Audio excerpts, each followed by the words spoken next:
Hello and welcome to another episode of Rational Actors on Blogging Heads. I'm Kevin Glass, editor at townhall.com, and today I'm joined by... Caroline Kitchens. I'm with the American Enterprise Institute. Thanks for coming on with me today, Caroline.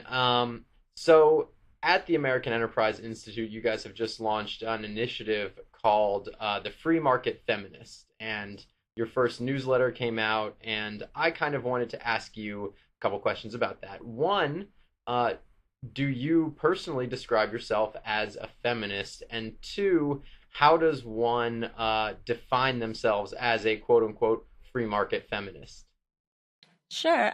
Well, in response to your first question, whether or not I consider myself a feminist, absolutely I consider myself a feminist. I think if you look at kind of the general meaning of the term and that you believe in equality of the sexes and female agency and so forth, I think most of us would say that we're feminists. But the unfortunate thing is that the term's kind of been hijacked by the eccentrics and by the hardline feminists who have kind of given it a different meaning. So at AEI, we're hoping that we can kind of provide more balance to the discussion over feminism, and to kind of show women that you can be a feminist and you can believe in free enterprise, and there is kind of a liberty-friendly version of feminism that I think a lot of women would be happy to embrace. So we're really excited about the project.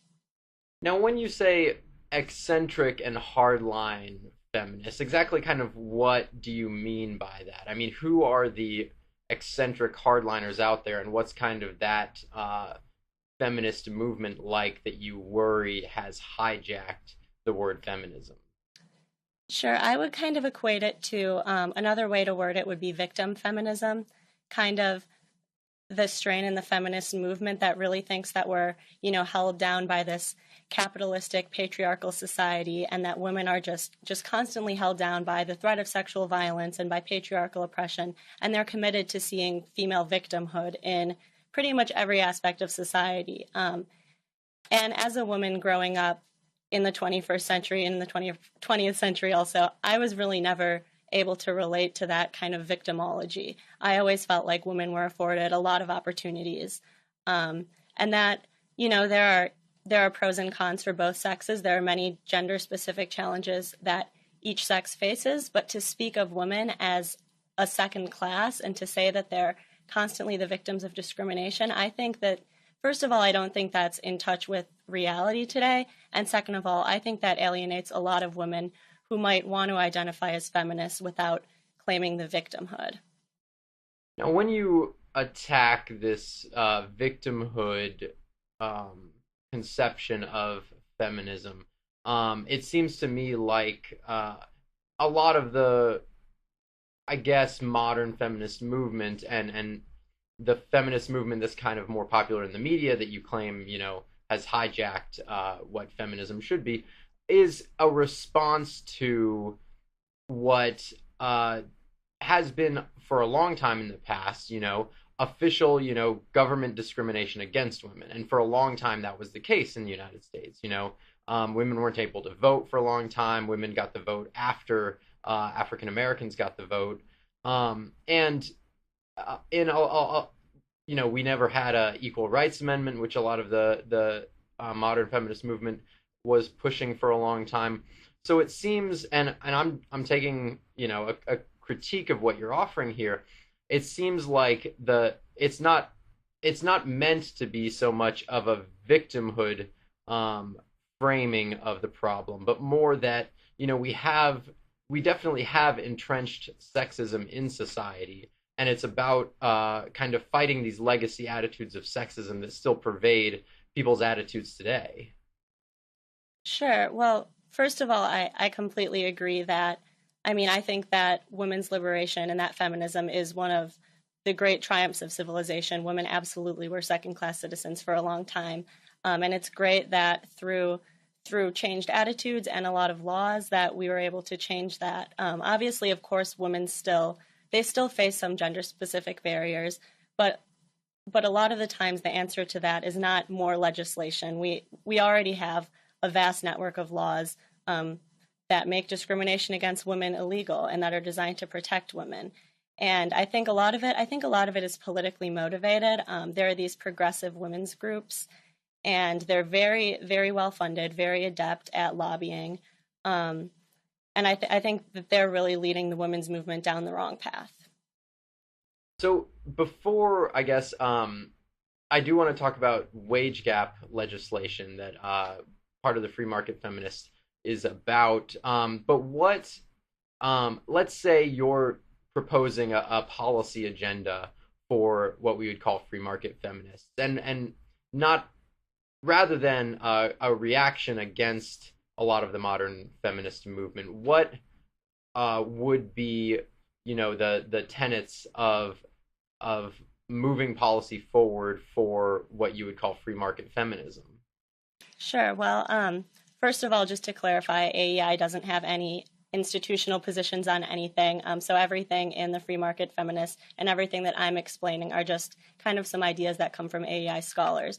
But in Right, terms right. of, I think it is really important for for the right and for everyone to articulate a positive agenda for how we can help women. Um, and I think that one way we can go about that is thinking about what women really want. And there are some interesting studies that show that about if you ask men and women what their ideal work life situation is, about 60% of women will say that they would prefer to work part time, that they prefer to be adaptives, that they like to move in and out of the labor market.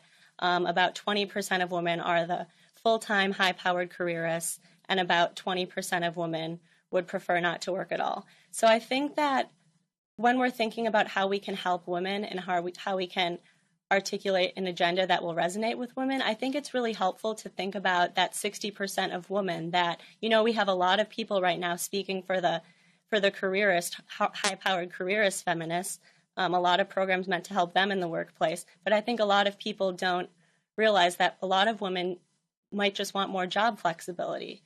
So I think that's potentially an area that we can really have some common ground on if we focus how we can help women work the flexible schedules that they would really like. Okay, so you don't particularly buy the criticism made by some feminists that, let's take that 60% number. Um, I think that feminists would say that and women's preferences, and not just women's preferences, everyone's preferences are largely shaped by the culture in which we grow up in. And if we grow up in a culture that kind of normalizes a gender imbalance that says women typically do that kind of work, that they transition between being stay-at-home mothers and working part-time, or having a lighter workload than men. And I don't think that anyone would kind of dispute that that's the dominant frame in which our society operates right now, and that might be informing a lot of that 60% of women who say that's what they want to do, just because society has always told them that that's what they're supposed to do. And you don't really buy that, or do you think that there is kind of something that makes women more do like those preferences expressed by women more genuine than something that's only informed by our cultural norms? Well, I think we do need to be aware of the way that our culture might steer women towards different paths, and to make sure that if a woman has an interest in something, I don't know, engineering or being a CEO, that she's encouraged to pursue that. Um, but for the most part, I think that we need to respect the free choices of women. I mean, women today growing up have had, for years, they've had all of these programs designed to get them interested in different fields, to tell them they can do whatever they want to do.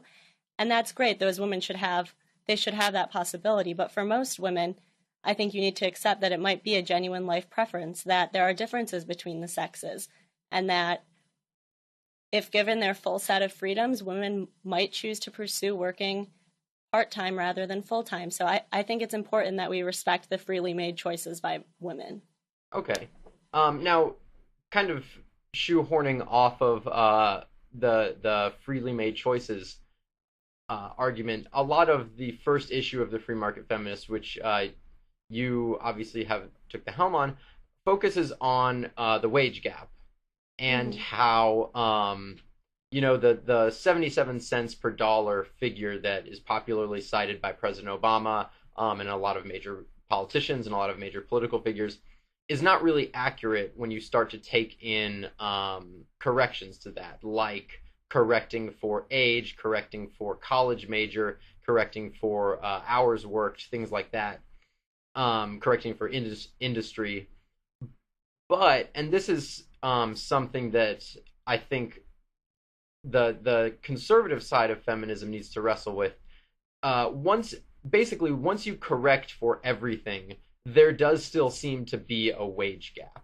And I think the research that I've seen is 92 or 93 cents on the dollar, something in that area, which is much smaller and means that the problem is much different than it would be if it was that 77 cents number. And what I've seen is generally that conservatives would say that that 92, 93 cents figure reflects women's genuine choices and preferences, like you said, when it relates to industry or amount of hours worked or things like that. But do you not think that there's, even when you correct for everything, and there still is a small wage gap, do you not think that that's something that needs addressing?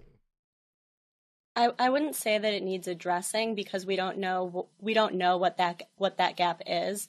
Certainly, it's possible that it is discrimination.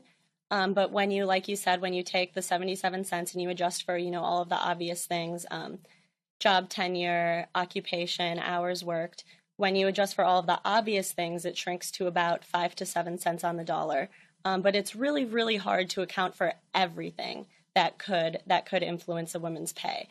So it's irresponsible to assume that the whatever 5 to 7% that's left over is only based on discrimination. That certainly may be a part of it, but we just don't know. And certainly, I think some discrimination exists. Absolutely, I think it's possible that some discrimination by certain bosses may exist against men also. And you think, I mean, so I mean, what's the action here, I guess? Is it that more research is needed into the wage gap issue, or there aren't any legislative tactics we could take, or kind of what's the policy perspective on that? Sure. As far as legislative actions go, I'm not really sure if there is anything that could help that because we already have a vast network of laws that protect women from pay discrimination. So if we introduce unnecessary legislation just with the aim of saying that we're going to close that gap, I think we need to think a lot about the repercussions it'll have and the burden that it will put on businesses. So unless we know, which we don't, that it's the result of discrimination, I don't think there's anything legally that we can do to close the 5 to 7 cent gap. Okay, and so one of the other things I wanted to ask you, and this relates to kind of the individual choice argument, is that a lot of we're seeing more and more women graduate from college, and I think that the current graduation rate has skewed towards women. Is that correct? Yes, That more yes. women are graduating college now than men. But there's still a disparity in what we call the STEM subjects: science, technology, engineering, and math. Um, and that those and largely those degrees post college do pay more than women or than professions that women choose. Do you think that there is anything there to be rectified, or do you think that that is again kind of genuine preferences and sexual differences informing those preferences that have still more men graduating in higher paying fields than women? Sure. I think absolutely we should encourage women to go into STEM fields. All women should know that what they major in college might have implications for what their pay will be. And if there's a young woman who has a talent for science or technology or mathematics, I think it's important that we encourage that. Um, but I don't think that when you look at for example, in the first issue of the Free Market Feminist, we list the 10 most high paying majors and the 10 least high paying majors of college graduates. And you'll see that, as you mentioned, the most high paying majors are fields like petroleum engineering, aerospace engineering, nuclear engineering. And you don't find many women in there. They're all about 93, 95, 97% male. And then conversely, when you look at the 10 lowest paying majors, things like early childhood education, social work, some arts degrees, those are all women. So I think it's important that we encourage women to participate in STEM fields. But for the most part, in my generation, that's already been happening. Our government has spent untold millions of dollars in programs designed to get women into science and mathematics. And for the ones that it's been able to encourage, that's great. But at some point, we need to respect the freely chosen decisions made by women. And if we're not going to get 50-50 parity in aerospace engineering, maybe that's okay as long as women are doing what they really want to do. Right, but is there nothing we can do to, I mean, you said it's 95% male in some of those highest paying fields. Is there nothing we can do to get it from 90 or 95% male to 70% male or 60% male? I'm not sure if there's anything we could really do in terms of legislation that would help. Obviously, within the industry and within universities, maybe some form of mentorship to help encourage women. But again, that a lot of that has already been happening. It's been happening for more than a decade, and it's interesting if you actually look at the percentage of women who graduate in fields like computer science and mathematics. The number has actually stagnated since the 90s, since these opportunities were open to women. So I think we're starting to reach a level where we might not be able to encourage a lot more women to go into those fields. They might already be doing what's interesting to them. So you do think that those are kind of legitimately informed preferences of the women who are going to college? For the most part, yeah. When I think of, so I chose to major in history. Obviously, I knew that if I majored in something like chemical engineering, that I'd make more money, but I majored in history because I thought that it offered me the most opportunity for fulfillment because I liked it. And I think if you talk to any women who major in the lower paying fields like early childhood education, they know that they're not fulfilling their wage potential, but it's insulting to say that they're being tricked into that choice, to say that they're kind of subject to forces, discrimination and forces beyond their control. I think that we need to respect the choices of young women today. All right. Now, kind of moving on from that topic, you had a piece in on Time Online, I believe, talking about on-campus rape culture and how kind of the framing of calling it a rape culture, or saying that our universities have a rape culture, is denigrating to our student bodies in general, because it kind of assumes this aggressor mentality among the men in college, and like you discussed earlier, a victim mentality among the women in college. Do you see, I guess, do you see a failing of the modern feminist movement when they do talk about how campuses have a rape culture? Yeah, I do.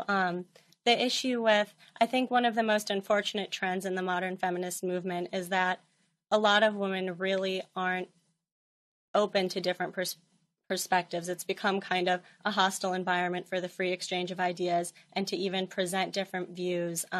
You get in this case, you'd be called a victim blamer or a rape apologist or a rape denier, but you see that across all sorts of issues in the feminist movement. So I think really this is one issue that because of hardline feminist activism, that it's become really kind of a depraved debate. Um, a depraved debate. Okay, and I mean in the piece you talk about how I don't remember what the number cited is, but it's something like 1 in 4, 1 in 5 women who go through 4 years of college experiences sexual violence of some kind, and how you think that, and some other scholars think that that number is probably inflated, and that a lot of the literature that I've seen kind of cites the people's personal experience in their polls, right? Saying that, of course, 1 in 4, 1 in 5 women don't say that don't report or tell pollsters, obviously, that they've been sexually assaulted. But I do think that some feminists have a point when they say that that number is incredibly unreliable as well, and that um, even if it's not the 1 in 4, 1 in 5 number, sexual assaults on college campuses are much higher than A, are officially reported, B, are, polled at, and C, that women themselves even kind of consider, because there are a lot of forms of sexual violence that are, psychologically damaging, that um, are not considered to be sexual assaults by people who experience them.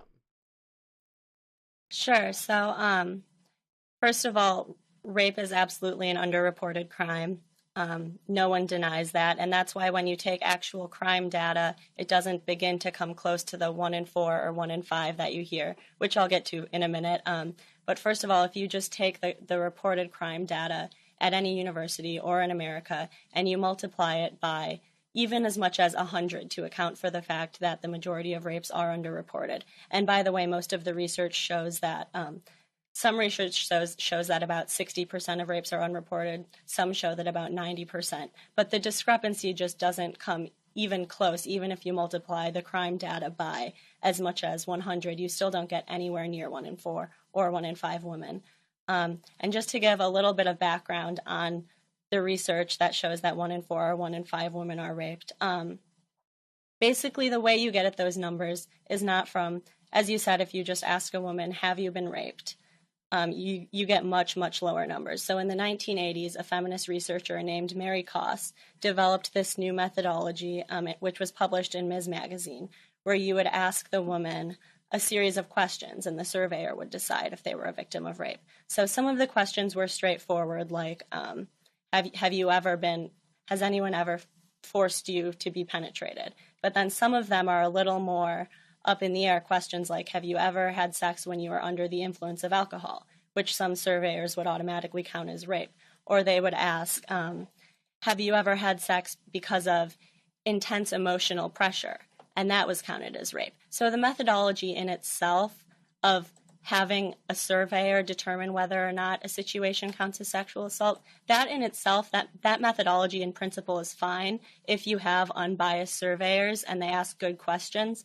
But obviously, it's easy to see how you can completely inflate those statistics when the surveyor is a feminist activist who's already committed to the rape culture theory and not an unbiased researcher. So basically, the 1 in 4, it represents advocacy research. There's really no evidence that that's what's happening on campuses, and it's really irresponsible that people keep repeating it without a closer examination of the research. So I really hope that in the future, that with the White House's new initiative on campus sexual assault and the increased resources, I really hope that it'll be used to conduct more solid, unbiased, responsible studies on the issue. Now, how do we move to, because obviously, you agree that rape is both horrendous and underreported. How do we move to what we would call responsible research on the subject that would be able to take into account the underreported nature of it, respect the potential victims, and kind of give us more accurate numbers on the subject? Sure. I mean, there are a lot of intricacies with developing studies. There are a lot of things they would have to consider. I would think that the most important thing would be to have an unbiased researcher serving as the person who determined whether or not someone was raped. But really, it's a complicated issue, and there's no right answer. And the research is really a muddle. So I think it's really important that we devote more resources to having people come up with these studies. So, I mean, you talk about an unbiased researcher, but let's say, go back to the 1980s when this methodology was formulated, there probably weren't a whole lot of people doing research on sexual violence at all outside of people in the feminist movement or feminist theorists or academics Mm-hmm. like that. So how would you say that someone's going to be unbiased if there's no one else conducting research like this, or even trying to get to the heart of the problem of underreported rape on college campuses? Yeah, actually, I think that's a big problem. I think that's why we have such a muddled body of research. Is that a lot of times, as you mentioned, it was feminist activists doing the research. So I think it's really important, and I think that lately there's been an indication that our White House is going to take a bigger role in investigating cases of sexual assault, and I think that we need more responsible studies coming from important organizations rather than feminist researchers. So I think it's really important that we do make it a priority so that more researchers feel comfortable studying this issue and giving good data, because victims need sound research. It doesn't serve victims to report inflated studies. In order to give the issue the serious treatment it deserves, we need to have more responsible research. Well, it seems like a lot of the what you would call maybe advocacy on the issue is kind of devoted to making the crime of sexual violence a little more prevalent in society, especially among young people.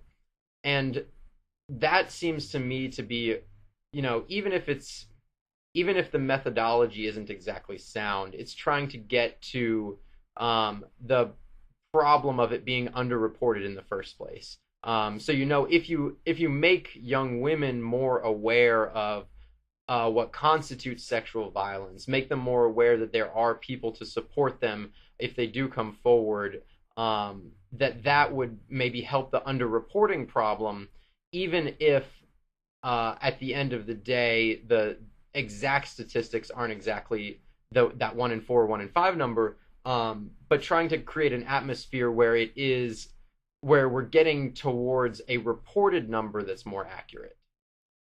Absolutely. I think that it's really important that women are given full information that they know. And I think this is somewhere where our college campuses are failing now. Is a lot of women still don't know where the consent line is, because you hear all of these conflicting things, and the law says one thing and university policies say another thing. So I think it is really important that we give women solid information so that they know when they've been a victim and they know what steps to take. But that does not rely on spreading inflated, misleading statistics.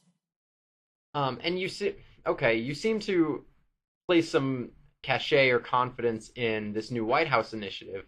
Could you tell me? I mean, I'm not familiar really with that initiative. Could you tell me a little bit about how that's going to work, and tell me why you place some confidence in it? Because I know a lot of conservatives don't exactly trust the White House on basically anything. Right, yeah, and I think given the administration's track record with dealing with cases of sexual assault so far, honestly, I'm a little worried about which direction they'll take. But basically, what happened is that in January, President Obama set up the White House Initiative to Protect Students from Sexual Assault. And basically, they just created a task force, and the task force is given about 3 months to listen to different people, to have hearings, and to develop an action plan. So, in the past, the Obama administration, more than any other administration, has taken a big role in giving colleges more power for adjudicating cases of sexual assault, which is, in my opinion, very problematic, because college bodies are just inadequate to deal with cases as serious as rape, and there are no protections in place to ensure that students' civil liberties aren't violated. So in the past, the Obama administration has taken some very dangerous steps in reducing the preponderance of evidence, in reducing the standard of evidence to a preponderance rather than clear and convincing. So in the past, they've really given college campuses more power to adjudicate these cases, which can be very dangerous. But I'm hopeful that, since a lot of voices have come out advising the White House very wisely, including FIRE, the Foundation for the Individual Rights in Education, a great civil liberties group. They've given great recommendations to the White House. And now the largest victim protection group, RAIN, which stands for Rape, Abuse, and Incest National Network, and they're a victim advocacy group. They run a hotline, they focus on protecting victims of sexual assault. And they've come out in a statement to the White House saying that victims aren't served by rape culture rhetoric. They're not served by having sexual assault investigations in internal campus judicial boards. So I'm hopeful that President Obama will listen to some of these voices instead of continuing to go down the path that the administration has been going down with regards to campus sexual assault. And so you So see, I would say that it provides more opportunity. There's more funding. I hope he'll use the funding for better research on sexual assault, and I hope he'll use the power to really rethink the way that universities respond to cases of sexual assault, because right now it's not working for anyone. and so you see some promise in this White House initiative. But you also mentioned that you think that a lot of um, campus organizations are kind of ill-equipped to handle sexual assault cases. What's the balance here? How should campus sexual assault kind of be investigated and adjudicated if the colleges themselves haven't done a good job of it? Sure. Well, obviously, there's no easy answer, and there's a lot of things we need to consider. But I think honestly, the best way that we can treat rape like the serious crime it is by taking the power away from the internal judicial boards and giving the power to trained law enforcement. Because what's happening right now is we have these basically on campus, they're just informal kind of hodgepodge groups. Sometimes it's as few as three students or administrators. They're not trained, they're not unbiased fact finders. They're not trained in adjudicating these sorts of offenses. And they're made to deal with cases like plagiarism and academic integrity. And they may be suitable to deal with those types of cases. But what's happening now is they're essentially being asked to make a decision in a felony offense, and that's just beyond their capabilities. So what I would like to see happen with the new White House initiative is I would hope, first of all, that President Obama takes the power away from student courts. Schools should still provide resources to victims. They should still provide a lot of support. But I would like to see more emphasis on them working closely with law enforcement and empowering local law enforcement officials rather than schools having these kind of kangaroo court procedures.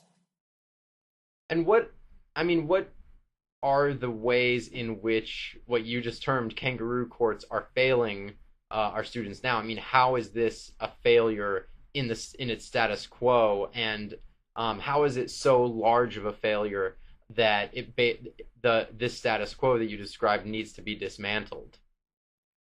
Sure. So across the country, there are stories of just horrible miscarriages of justice going on in these campus courts. And I think to be honest, the schools are doing the best they can. They're trying to adjudicate it fairly, but they're just, as I said, they're a campus court designed to deal with plagiarism. They don't have the resources for adjudicating felony offenses. And they also don't have the necessary protections in place. So in a court of law, there are a lot of procedural safeguards to ensure that people's basic civil liberties are protected. There's things like a right to an attorney. That doesn't happen on campus courts, with the exception of North Carolina. If you're accused of sexual assault, you cannot be represented by an attorney in your campus court. There's no unbiased jury selection. And not to mention, when you give the power to universities are really subject to major bias and great conflicts of interest that could work against the victims and the accused. So I think it's really important to treat rape like the serious crime it is and put it in a court of law where it belongs. All right, that seems to make some sense. But I mean, it seems like the problem with trying to move rape from, I guess, campus organizations into the actual legal system gives makes the reporting problem kind of a little more prominent, because when you move sexual violence cases into the legal system, it seems like people are far more intimidated from bringing their reports forward. And the campus court situation, while maybe it's not perfect, is a little more conducive to victims being able to step forward, as opposed to having to go through the actual legal system. Do you not see trying to move it away from campus adjudication as exacerbating the underreporting problem? Potentially. I think the main reason why feminists want, and why a lot of gender activists and others too, why they want to keep the adjudicating in campus courts is because the criminal justice system can be difficult for victims. Um, some of them think it might be easier, and they might be more welcome if they just go through a campus court. But the fact that our legal system is difficult to deal with, and the fact that it's imperfect, doesn't mean that we should hand the cases over to bodies that just by nature are not adequate. They don't have the resources to deal with investigating such serious offenses. So what I would like to see happen is, I think I think schools have a big opportunity because they have the students within close supervision.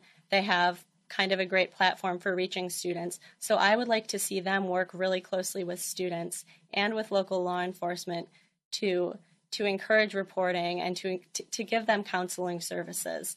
And I think that's the way that we can best bring justice to victims and to those that are potentially falsely accused. Okay, well, that makes sense. I think that's about all the time we have today. Thanks a lot for joining me today, Caroline. Thanks so And much. I encourage everyone to check out Caroline's new enterprise at the American Enterprise Institute, the Free Market Feminist. And I will see everyone else next time on Blogging Hits. Take care.